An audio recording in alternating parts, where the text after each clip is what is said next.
ഒരു MRI എടുത്തു, report കയ്യിൽ കിട്ടി. അതിനകത്ത് ഒരു വാക്ക് കണ്ടു, ഡിസ്ക് ബൾജ്.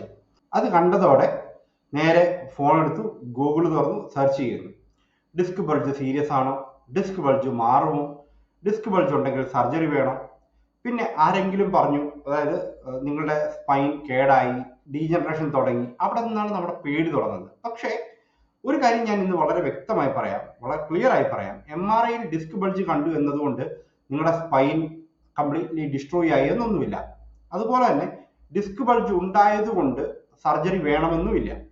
അപ്പോൾ ഡിസ്ക് ബൾജ് ശരിക്കും എന്താണ്, എന്തുകൊണ്ടാണ് അത് ഉണ്ടാകുന്നത്, എല്ലാവർക്കും പെയിൻ ഉണ്ടാകുമോ, എപ്പോൾ അത് സീരിയസ് ആകും? ഇതാണ് ഇന്ന് നമ്മൾ ഈ ഒരു വീഡിയോയിൽ വളരെ സിമ്പിളായി മനസ്സിലാക്കാൻ പോകുന്നത്.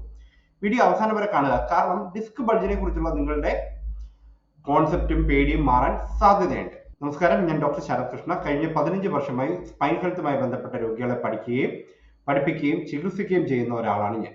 ഇന്ന് ഞാനൊരു ടെക്സ്റ്റ് ബുക്ക് പോലെയല്ല സംസാരിക്കാൻ ഉദ്ദേശിക്കുന്നത്. നിങ്ങളുടെ വീട്ടിലിരിക്കുന്ന ഒരാൾക്ക് നിങ്ങൾക്ക് മനസ്സിലാവുന്ന രീതിയിൽ ഒരു ഡിസ്ക് എന്താണെന്നും അതിന് ബൾജ് വന്നാൽ എന്താണ് സംഭവിക്കുന്നതെന്നും അത് എപ്പോഴാണ് പ്രശ്നമാവുന്നതെന്നും ഞാൻ പറയാനായിട്ട് ശ്രമിക്കുന്നു. അപ്പോൾ ആദ്യം നമുക്ക് ഇവിടെ ഡിസ്ക് എന്താണെന്ന് മനസ്സിലാക്കാം.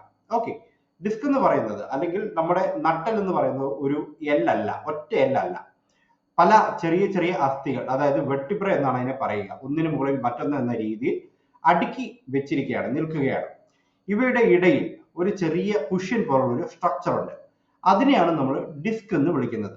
ഇത് എന്താണെന്ന് ചെയ്യുന്നതെന്ന് നോക്കിയാൽ, നമ്മൾ നടക്കുമ്പോഴും ഓടുമ്പോഴും കുനിയുമ്പോഴും ഇരിക്കുമ്പോഴും ചാടുമ്പോഴും എപ്പോഴെല്ലാം നമ്മൾ മൊബിലിറ്റി ഉണ്ടോ അപ്പോഴെല്ലാം സ്പൈനിൽ വരുന്ന ലോഡ് കുറയ്ക്കാനായിട്ടാണ് ഇത് സഹായിക്കുന്നത്.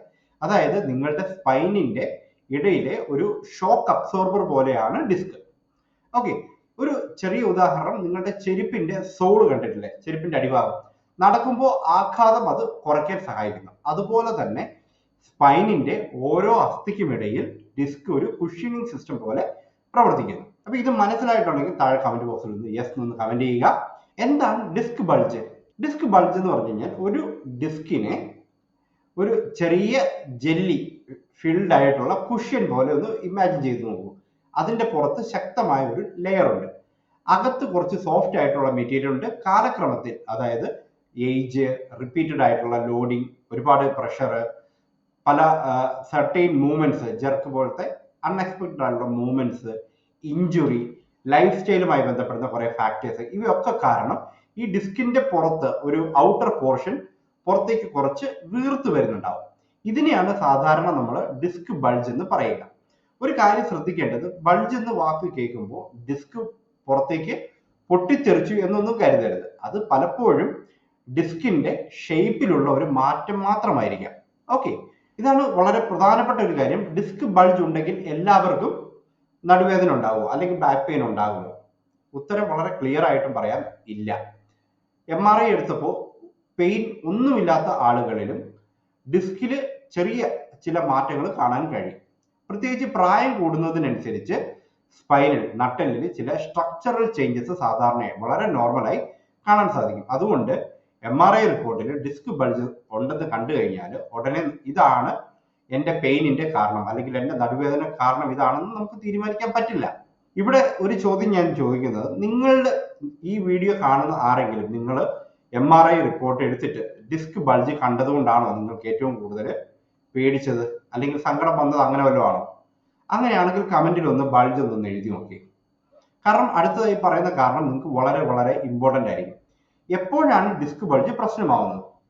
ശരിക്കും ഡിസ്ക് ബൾജ് നമ്മൾ ശ്രദ്ധിക്കേണ്ട ഒരു കാര്യം എന്ന് പറയുന്നത്, എപ്പോഴും ഡിസ്കിന്റെ ബൾജിങ്ങിൽ അതിനടുത്തുള്ള നെർവിനെ ഇറിറ്റേറ്റ് ചെയ്യുകയോ കംപ്രസ് ചെയ്യുകയോ ചെയ്താൽ മാത്രമാണ് ഈ ഒരു സിംറ്റംസ് ഉണ്ടാകുന്നത്. ഉദാഹരണത്തിന് നടുവേദന, കാലിലേക്ക് പോകുന്ന വേദന, ബേണിംഗ് സെൻസേഷൻ, തരിപ്പ്, നംനെസ്, ചിലപ്പോൾ മസിലിന്റെ വീക്ക്നെസ് പോലും റിപ്പോർട്ടിൽ കാണുന്ന ഡിസ്ക് ബൾജിനും നിങ്ങൾ അനുഭവിക്കുന്ന സിംറ്റംസിനും ഒരു ക്ലിനിക്കൽ റിലേഷൻഷിപ്പ് ഉണ്ടോ എന്ന് നമ്മൾ പരിശോധിക്കണം, കണക്ട് ചെയ്ത് നോക്കണം. അതായത് ബൾജ് മാത്രമല്ല നമ്മൾ നോക്കേണ്ടത്, ബൾജ് മാത്രം നോക്കരുത്, നെർവിന് എന്താണ് സംഭവിക്കുന്നത് എന്ന് നമ്മൾ നോക്കണം. അതോടൊപ്പം തന്നെ നിങ്ങളുടെ സിംറ്റംസും, ക്ലിനിക്കൽ എക്സാമിനേഷൻ ആവശ്യമായാൽ ഇമേജിങ്, ഇവയെല്ലാം ഒരുമിച്ച് നമ്മളൊന്ന് വിലയിരുത്താൻ ശ്രമിക്കണം. ഇവിടെ ഇനി മറ്റൊരു കൺഫ്യൂഷൻ ഉണ്ടാവുന്ന ഒരു സ്റ്റേജാണ്, റിപ്പോർട്ടിൽ ബൾജ് എന്ന് കണ്ടു, പ്രൊട്രൂഷൻ എന്ന് കണ്ടു, അല്ലെങ്കിൽ ഹെർണിയേഷൻ എന്ന് കണ്ടു. ഇതൊക്കെ പല പല വാക്കുകൾ ടേംസ് ആയിട്ട് കാണാം. ഇവയെല്ലാം ഒരേ വാക്കുകളല്ല. ഡിസ്കിൽ നിന്ന് പുറത്തേക്ക് വരുന്ന മാറ്റത്തിന്റെ പാറ്റേണിനും എക്സ്റ്റെന്റിനും അനുസരിച്ച് റേഡിയോളജിസ്റ്റ് വ്യത്യസ്തമായിട്ടുള്ള ടേംസ് ആണ് ഉപയോഗിക്കുക. പക്ഷേ പേഷ്യന്റ് എന്ന നിലയിൽ ഒരു വാക്ക് മാത്രം കണ്ടിട്ട് നമ്മൾ ടെൻഷൻ ആവുകയോ പേടിക്കേണ്ട കാരണമൊന്നുമില്ല. കാരണം MRI റിപ്പോർട്ട് എന്ന് പറയുന്നത് ഒരു പിക്ചറാണ്. നിങ്ങളുടെ രോഗത്തിന്റെ നിർണയത്തിന് അല്ലെങ്കിൽ രോഗനിർണയം അതിനേക്കാൾ വലിയൊരു കടമ്പയാണ്, അല്ലെങ്കിൽ വലിയൊരു കഥയായിട്ട് വരാം. ഇവിടെ നമ്മൾ ഏറ്റവും വലിയൊരു മിത്ത് നമ്മളിവിടെ മനസ്സിലാക്കേണ്ടത് ഡിസ്ക് ബൾജ് ഉണ്ടെങ്കിൽ സർജറി വേണം എന്നുള്ളതാണ്. അങ്ങനെ ഇല്ല. പല ഡിസ്ക് റിലേറ്റഡ് ആയിട്ടുള്ള പ്രശ്നങ്ങളും ആദ്യം കൺസർവേറ്റീവ് മാനേജ്മെന്റ് വഴിയാണ് കൈകാര്യം ചെയ്യുക. ഉദാഹരണം, മൂവ്മെന്റ്, ആക്ടിവിറ്റി മോഡിഫിക്കേഷൻ, അപ്രോപ്രിയേറ്റ് ആയിട്ടുള്ള exercise, pain management, weight management, sleep, postures, ആവശ്യമായിട്ടുള്ള റീഹാബിലിറ്റേഷൻ, ഇവയെല്ലാം പേഷ്യന്റിന്റെ കണ്ടീഷൻ അനുസരിച്ച് ഉപയോഗിക്കേണ്ടതാണ്. ചില സാഹചര്യങ്ങളിൽ ആയുർവേദിക് ബേസ്ഡ് ആയിട്ടുള്ള കെയർ, യോഗ, തെറാപ്യൂട്ടിക് മൂവ്മെന്റ് ഇവയൊക്കെ തന്നെ ട്രീറ്റ്മെന്റിന്റെ ഭാഗമാകും. പക്ഷെ എല്ലാ ഡിസ്ക് ബൾജിനും ഒരേ ട്രീറ്റ്മെന്റ് അല്ല. ഇവിടെയാണ് നമ്മൾ ഏറ്റവും പ്രധാനപ്പെട്ട ഒരു കാര്യം മനസ്സിലാക്കേണ്ടത്. ഇതിനെ ഗൗരവമായി കാണേണ്ടതും അവിടെയാണ്. നമ്മൾ ഡിസ്ക് റിലേറ്റഡ് ആയിട്ടുള്ള സിംറ്റംസ് ഉള്ളപ്പോൾ കാലിൽ പ്രോഗ്രസീവ് ആയിട്ടുള്ള വീക്ക്നെസ് ഉണ്ടാവുന്നുണ്ട്. ഫുഡ് ഡ്രോപ്പ്, കാല് ഏന്തി വലിച്ച് നടക്കുന്ന പോലൊക്കെ സാഹചര്യം ഉണ്ടായാൽ രണ്ട് കാലിലും പുതിയതായിട്ട് വീക്ക്നെസ് അല്ലെങ്കിൽ തളർച്ച അല്ലെങ്കിൽ നംനെസ് ഇതൊക്കെ ഉണ്ടാവുന്നുണ്ട്, അല്ലെങ്കിൽ ബൗവൽ മൂവ്മെന്റ്സ് ഒക്കെ ഇറഗുലർ ആയിട്ട് ബാലൻസ്ഡ് അല്ലാതെ വരുന്നുണ്ടെങ്കിൽ, സാഡിൽ ഏരിയയിൽ സെൻസേഷൻ കുറയുന്നുണ്ടെങ്കിൽ, ഇത്തരം ലക്ഷണങ്ങൾ നമ്മൾ കാണുന്നുണ്ടെങ്കിൽ വീട്ടിൽ എക്സസൈസ് മാത്രം ചെയ്ത് വെയിറ്റ് ചെയ്യാതിരിക്കുക. ഓക്കെ, കാരണം ഇവിടെ വളരെ എമർജൻസി ആയിട്ട് തന്നെ നമ്മൾ മെഡിക്കൽ അസസ്മെന്റ് നടത്തണം. നെർവ് കംപ്രഷൻ അല്ലെങ്കിൽ നെർവ് കംപ്രഷൻ ഗുരുതരമാണോ എന്ന് നമ്മൾ ഉടനെ തന്നെ വിലയിരുത്തേണ്ടത് അത്യാവശ്യമാണ്. ഇനി ഒരു ചോദ്യമാണ്, നമ്മൾ ഡിസ്ക് ബൾജ് വന്നാൽ എന്ത് ചെയ്യണം എന്നുള്ളത്. നിങ്ങളുടെ MRI റിപ്പോർട്ടിൽ ഡിസ്ക് ബൾജ് ഉണ്ടെന്ന് കണ്ടു കഴിഞ്ഞാൽ നമ്മൾ ആദ്യമേ ചെയ്യേണ്ടത് പാനിക് ആവുകയോ ടെൻഷൻ ആവുകയോ അല്ലെങ്കിൽ അയ്യോ എല്ലാം പോയി എന്നുള്ള രീതിയിൽ അങ്ങനൊന്നും അല്ല. നമ്മളൊരു 5 കാര്യങ്ങളൊന്നും മനസ്സിലാക്കുക. ഒന്ന്, എനിക്ക് സിംറ്റംസ് എന്തൊക്കെയാണ്, എൻ്റെ സിംറ്റംസ് എന്തൊക്കെയാണ് എന്ന് നമ്മൾ മനസ്സിലാക്കുക. 2, പെയിൻ എവിടെയാണ് തുടങ്ങുന്നത് എന്ന് മനസ്സിലാക്കുക. 3, കാലിലേക്ക് റേഡിയേറ്റ് ചെയ്യുന്നുണ്ടോ, കാലിലേക്ക് പോകുന്നുണ്ടോ എന്ന് മനസ്സിലാക്കുക. 4, നംനെസ് അല്ലെങ്കിൽ വീക്ക്നെസ് അവിടെ ഉണ്ടോ എന്ന് നോക്കുക. 5, ക്ലിനിക്കൽ എക്സാമിനേഷൻ, എൻ്റെ ക്ലിനിക്കൽ എക്സാമിനേഷൻ എന്താണ് പറയുന്നത് എന്ന് നോക്കുക. ഇവ മനസ്സിലാക്കിയതിനു ശേഷമാണ് നമ്മൾ കൃത്യമായിട്ടുള്ള ഒരു ട്രീറ്റ്മെന്റ് ഡിറക്ഷൻ നമ്മൾ തീരുമാനിക്കേണ്ടത്. ഇനി ആയുർവേദത്തിന്റെ ഒരു വലിയ സാധ്യത, അല്ലെങ്കിൽ ആയുർവേദത്തിന്റെയും യോഗയുടെയും ഒരു പെർസ്പെക്റ്റീവിൽ കാര്യങ്ങളെ മനസ്സിലാക്കിയാൽ അതിന്റെ ഒരു ഏറ്റവും വലിയ പോസിറ്റീവ് സ്ട്രെങ്ത് എന്ന് പറയുന്നത് രോഗിയുടെ മുഴുവൻ ശരീരത്തെയും നോക്കിയിട്ടാണ് ഈ അപ്രോച്ച് നമ്മൾ ചെയ്യുന്നത്. വേദന മാത്രമല്ല അവിടെ ഉള്ളത്, മൂവ്മെന്റ്, സ്റ്റിഫ്നെസ്, ശരീരത്തിന്റെ ഘടന, പ്രകൃതി, ലൈഫ് സ്റ്റൈല്, ആഹാരം, ഉറക്കം, ലൈഫ് സ്റ്റൈൽ റുട്ടീന്, ഇവയെല്ലാം പരിഗണിക്കും. യോഗയിലും ഒരു എക്സസൈസ് എല്ലാവർക്കും എന്നുള്ള ഒരു സമീപനത്തെ അല്ല അവിടെ ഉൾക്കൊള്ളുന്നത്. ഡിസ്ക് റിലേറ്റഡ് ആയിട്ടുള്ള ഒരാൾക്ക് അവരുടെ നിലവിലെ സിംറ്റംസിനും ഫങ്ഷണൽ കപ്പാസിറ്റിക്കും അനുസരിച്ചായിരിക്കണം മൂവ്മെന്റ്സ് തിരഞ്ഞെടുക്കേണ്ടത്. അതുകൊണ്ട് തന്നെ യൂട്യൂബിൽ കണ്ട ഒരു എക്സസൈസ് അല്ലെങ്കിൽ അങ്ങനെ പോകരുത്. നിങ്ങളുടെ MRI റിപ്പോർട്ട് കണ്ടിട്ട് ആ സജസ്റ്റ് ചെയ്തതല്ലെങ്കിൽ നമ്മൾ ബ്ലൈൻഡ് ആയിട്ട് യൂട്യൂബിൽ നിന്ന് കാണുന്ന എക്സസൈസുകൾ കോപ്പി ചെയ്യാതിരിക്കുക എന്നതാണ് ഏറ്റവും ബെറ്റർ. ഇന്ന് ഈ ഒരു വീഡിയോയിൽ നിന്ന് നിങ്ങൾക്ക് ഒരു കാര്യം മാത്രം ഓർക്കാൻ ഞാൻ പറയുന്നു. ഡിസ്ക് ബൾജ് എന്ന് പറയുന്നത് ഒരു സെന്റൻസ് അല്ല. അത് നിങ്ങളുടെ ജീവിതത്തിന്റെ ഒരു അന്തിമ തീരുമാനമൊന്നുമല്ല.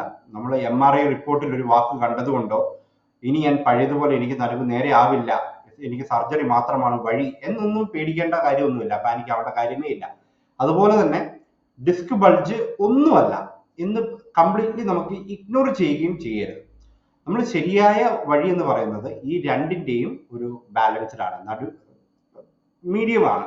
റിപ്പോർട്ടിനെ മനസ്സിലാക്കുക, ലക്ഷണങ്ങളെ സിംറ്റത്തിനെ മനസ്സിലാക്കുക, നെർവിന്റെ ഇൻവോൾവ്മെന്റ് ഉണ്ടോ എന്ന് നമ്മളൊന്ന് എക്സാമിൻ ചെയ്യുക, ശരീരത്തിന്റെ ഫങ്ഷനെ നമ്മളൊന്ന് വിലയിരുത്തുക, പിന്നെ നിങ്ങൾക്ക് അനുയോജ്യമായിട്ടുള്ള ചികിത്സ തിരഞ്ഞെടുക്കുക. കാരണം MRIയിൽ എന്താണ് കാണുന്നത് എന്നതിനേക്കാളും നിങ്ങളുടെ ശരീരം എങ്ങനെയാണ് പ്രവർത്തിക്കുന്നത് എന്നതാണ് ഇവിടെ ഏറ്റവും വളരെ വളരെ പ്രധാനപ്പെട്ടത്.